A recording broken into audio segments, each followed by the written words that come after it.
Да, но прежде всего, конечно, ценз – это не моя прихоть, не мое желание, это древнейшая штука, очень правильная. Демократия изначально, вообще демоскратус, демократия – Древняя Греция, а в Древней Греции во главе все был ценз, потому что ни рабы, ни те, кто не имели собственности, ни женщины голосовать не могли, поэтому было все замечательно. А потом получилось, как получилось.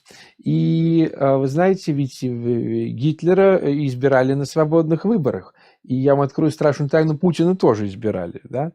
Вот вам свободные выборы. Поэтому я думаю, что ценз необходим. Ценз очень простой, я о нем говорил. Дело ведь не в том, что можно купить, да, у нас есть даже, вы знаете, у нас есть академики,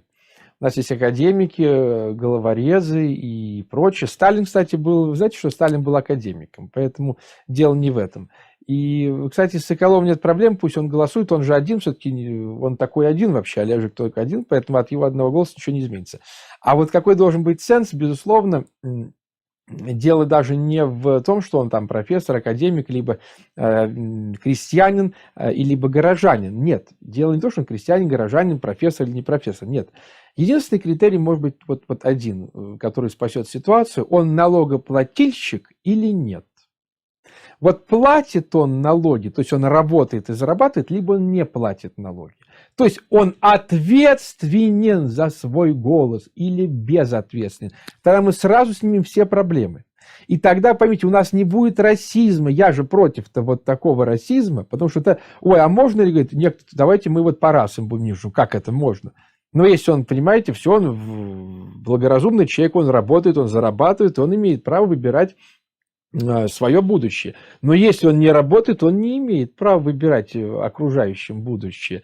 Потому что он выберет то, чтобы ему отдать деньги, которые заработали другие. Это же платформа всех левых, это платформа Демократической партии США, это платформа, по сути, этого вот беглой балаболки Гуриева, этого халуя левых, ты халуй левых, халуй.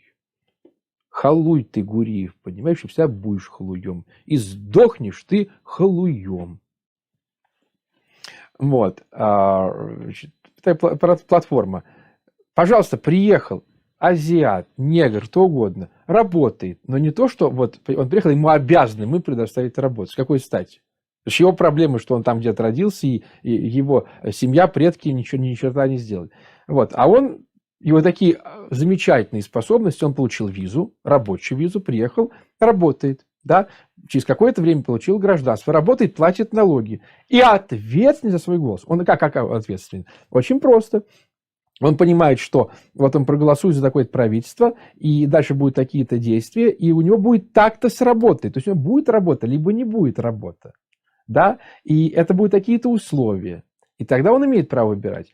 А если он ни черта не делает, поколениями, как в США, поколениями африканцев, поколения на велфере сидят, просто в полуживотном уровне, жиреют, наркоманят и ни черта не делают, и они голосуют. А сейчас еще дают право голоса те, кто нелегально проник на территорию, просто находится, он может проголосовать. Но это вообще за гранью. Это полное безумие. Это полнейшее безумие.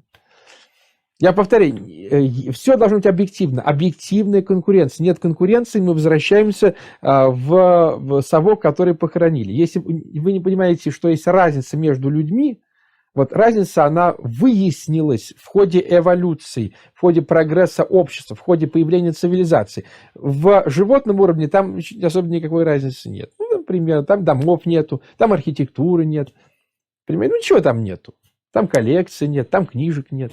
И вот такие, как Гуриев, они хотят вернуться в доцивилизованное состояние, в животное состояние, чтобы всех нас туда вместе перемешать. Я повторяю, конкуренция. Ведь никто же, понимаете, есть, вот я работодатель. Но я же не враг себе, я хочу, допустим, я вижу, вот бежит негр с телевизором, а я вижу, что потрясающий будет работник, а интеллектуал, надо бы взять его в соавторы какой-нибудь монографии, она будет бестселлером. Я его останавливаю, негры, подожди, положи телевизор. Вот что, давай мы с тобой займемся бизнесом, наукой, астрофизикой, историей. Вот, давай очень тонкую тематику, допустим, ампир и его эстетико-философские свойства такого-то периода, да, напишем. Но только для этого ты вот давай сначала отойди от наркоты до завтра, а завтра приходи, будем вместе писать. Просто писать. Просто писать. Не надо читать. Вот, только сейчас поставь телевизор, что надорвешься, да, то есть телевизор, все. И если я чувствую, что он, такого дарования, просто почти как Гурьев. Если, допустим, я хочу создать фирму по обкрадыванию, по облапошиванию дебильных людей, да, и мне нужен болтун, такой лжец-болтун, который обдолбает ложью людей, и я же не враг себе, я хочу зарабатывать, я, конечно, приглашу, например, Гуриева. Я понимаю, что он просто блестящий будет болтать, и нелогично, без аргументов, но с терминами, и очень по-доброму, интеллигентно тогда, человеколюбиво, гуманистично, и ложки понесут в фирму такие, да, и может просто. Я же не враг себе, я обязательно найму. Это же объективная штука. И Гуриев в этом смысле, он не конкурентоспособен как интеллектуал, как рабочий, как работница. Он ни черта не умеет, я думаю, что он не умеет кофточку связать даже. Он умеет болтать, отнять и поделить. Это тоже сегодня в мире кривых зеркал, в перевернутом мире, большое качество. Да?